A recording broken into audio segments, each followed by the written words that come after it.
Hi Thoothukudi மக்களே, போன வீடியோவில் வந்து பார்த்தீங்கன்னா சென்னைக்கு மெட்கனி 2025 ஈவெண்ட்டுக்கு வந்து வந்திருந்தோம். ஈவெண்ட்டெல்லாம் முடிச்சுட்டு நீங்கள் வந்து பார்த்தீங்கன்னா சென்னையை சுற்றி பார்க்க போகிறோம். ஸோ காலையிலே நாங்கள் தங்கியிருந்த ஹோட்டல்லே பிரேக்ஃபாஸ்ட் சாப்பிட்டுட்டு ரூமை வந்து செக் அவுட் பண்ணிட்டோம். ஏதாச்சும் மால் போகலாம் அப்படின்ட்டு எங்கள் யூடியூபர் ஃப்ரெண்டோட ஒரு கேப் புக் பண்ணி போனோம். வேளச்சேரியில் இருக்கிற ஃபீனிக்ஸ் மாலாக நாங்கள் இறங்கிட்டோங்க. ஃபீனிக்ஸ் மாலுக்குள்ள அப்படியே ஒவ்வொரு ஷாப்பை வந்து சுற்றி பார்த்துட்டு இருந்தோம். அப்படியே சுற்றி பார்த்துட்டு இருக்கச்சில எங்கள் கண்ணுக்கு வந்து ஐமேக்ஸ் வந்து மாட்டுச்சு. இது வரைக்கும் ஐமேக்ஸில் படம் பார்த்ததுலேயே ஃபஸ்ட் டைம் எக்ஸ்பீரியன்ஸ் பண்ணலான்ட்டு உள்ளே போய் பார்த்தோம். நிறைய மூவிஸ் இருந்தது. ஆனால் எங்கள் நேரத்துக்கு நாங்கள் போன டைமில் தக் லைஃப் மட்டும் தான் அவைலபிளாக இருந்தது. டிக்கெட் பிரைஸ் வந்து பார்த்தீங்கன்னா வெறும் 160 rupees தான். ஆனால் இங்கே பாப்கார்ன் விற்கிற ரேட்டுக்கு நம்ம ஊரில் ஒரு வாரம் ஃபுல்லாக சாப்பிடலாம் போல. நம்ம ஊர் தியேட்டரை விட ஐமேக்ஸில் படம் பார்க்கச்சில எனக்கு அந்த அளவுக்கு டிஃபரன்ஸ் எதுவும் தெரியல.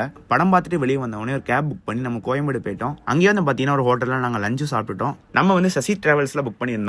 அவங்க சொன்ன டைமுக்கு பஸ் வந்துட்டு, ஆனால் நான் ஏசி பஸ் தான் வந்துருந்தது. டிரைவர்கிட்ட கட்டதுக்கு இங்கேருந்து கிளம்பாக்கம் வரைக்கும் தான் இந்த பஸ், அங்கே ஏசி பஸ் வந்துருன்னு சொன்னாங்க. கிளம்பாக்கம் போயிட்டு ஒரு மணி நேரம் கழிச்சு நம்ம பஸ் வந்தது. இந்த பஸ் வந்து பார்த்தீங்கன்னா சசி டிராவல்ஸோட வால்வோ B11. அவங்க சொன்ன டைமிங்கு காலைல கரெக்டாக தூத்துக்குடியில் ட்ராப் பண்ணிட்டாங்க. நாங்களும் அப்படியே வீட்டுக்கு கிளம்பிட்டோம். அப்படியே இதே மாதிரி நிறைய வீடியோஸ்க்கு நம்மளோட பேஜை ஃபாலோ பண்ணிக்கோங்க.